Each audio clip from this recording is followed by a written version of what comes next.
oni takový jako velmi hubení a s těma bychom to samozřejmě jako nestáhli ten balík, tak jsem je potřeboval vyměnit za ty pevný, s kterýma se to dá stát.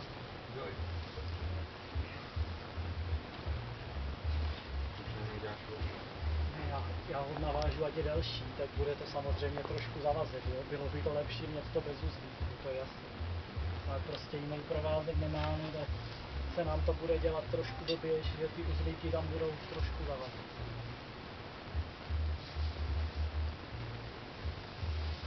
Já nevím, jestli má ten balík odhadem 85 kg na kubík, možná, nebo 90, možná, já nevím. Teď z něj 60 kg kubíček udělá 140 kg. Teď na 70.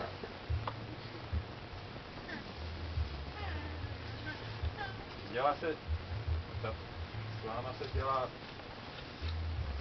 se vlastně stlačuje ještě tím způsobem zavázání. My tady používáme vlastně dvojitou smyčku. To se na jednom konci toho provázku udělá smyčka obyčejná.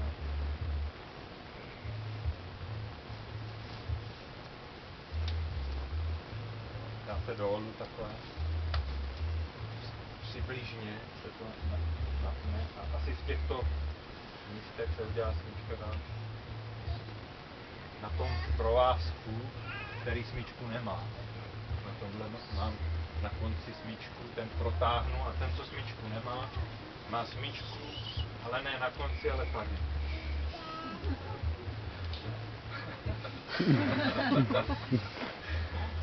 Vznikne vlastně taková jako kladka, že? Ještě můžeš si to, jestli chceš to. Víš něco si vzít do ruky, ať si ji nedřeš tu ruku. Víš, že jsme brali klacíček nebo něco? Klacíček jsme brali. Tamhle klacíček. Může být třeba toto, víš, kolem toho to můžeš namotat. Jo, vlastně, že přes tu kladku, když ten provázek je dobrý, pevnej, aby se neprořízl přes to očko, a má tam člověk vlastně tu kladku a vezme si do ruky nějaký klacíček, kolem kterého si to může namotat, aby si nedřel ruku, tak já nevím, na kolik jsme to snad na 150 kg na kubík jsme to takhle ručně stáhli, že? Máte to stažený a to už stačí na tu nosnou slámu. Když je na tom kurzu třeba 20 lidí a na ty stěny je 400 balíků, tak to zase není jako až tak hrozný. Když to dělá... Je to hodně hrozný. No tak si podívejte. Je to smrskva, je to pevnější a teďka hlavně, aby to těsnilo vlastně jakoby v té vazbě zdiva, že? Protože vy vlastně stavíte na kam, teda na vazbu, jako cihly, tak se z toho musí udělat pravouhlý balík. Takže v Chrášťanech jsme ještě dělali toto, a nejenom v Chrášťanech, i u těch balíků tady od Borise. Těch slovenských, ty se taky musí. Takže se ten střed vytrhá, ten vlastně, který tady vytváří to břicho. Když se to dá krásně zase tou pilou protiběžnou. Nebo pilou takhle poskáčeme. Pak může být úplně chrana. Z druhé strany. Ještě bych chtěl asi položit na ten oblouk a se šlápnu. No, ono, tady ho máme jenom jedním stažený, tak banánovatí.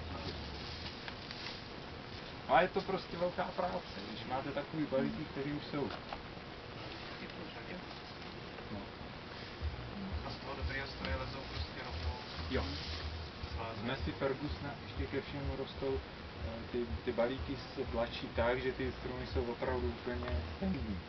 Když to ty zboční přisuny, to se musí opravdu vyštelovat tak, aby každá z nich byla tak nějak. Mají vždycky ty balíky pod jedným provázkem trošku víc, a ono zase, když se dostrká mezi ty košínky, tak to nemusí vadit. Můžou být ty košínky jako při jedné straně.